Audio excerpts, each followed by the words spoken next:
अमिताभ ओझा, अब जो ये आरोप लगाया जा रहा है, कुछ इसका सिर पैर है या बिना सबूत ही बस आरोप मर दिया गया? जैसे कि राजीव कह रहे हैं, भाई ये तो बिल्कुल सिचुएशन विपक्ष की वही हो रही है कि सियानी बिल्ली खंबा नोचे वाली।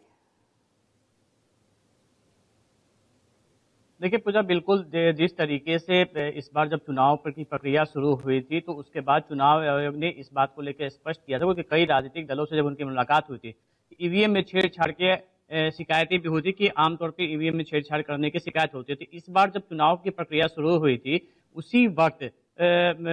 जो चुनाव आयोग की टीम ने थी उसने कहा था कि इस बार हरेक जब भी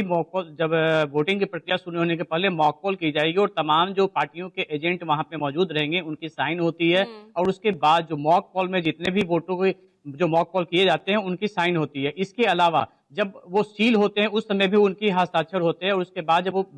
मतगणना केंद्र में जाते हैं तो देखिए मतगणना केंद्र की प्रक्रिया भी इस बार सीसीटीवी फुटेज में दिखाया गया था और वहां पे जो प्रक्रिया होती है उसके बाद वो जब खोला जाता है तो एक एक वोट की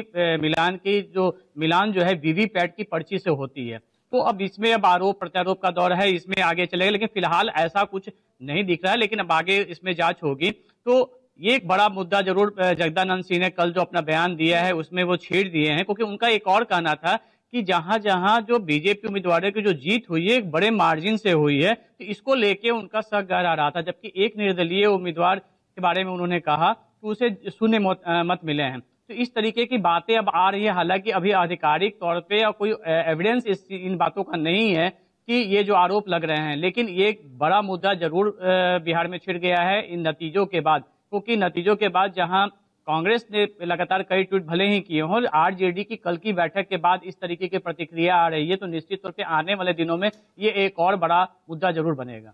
ठीक है अमिताभ, आप बने रहिएगा। अब मैं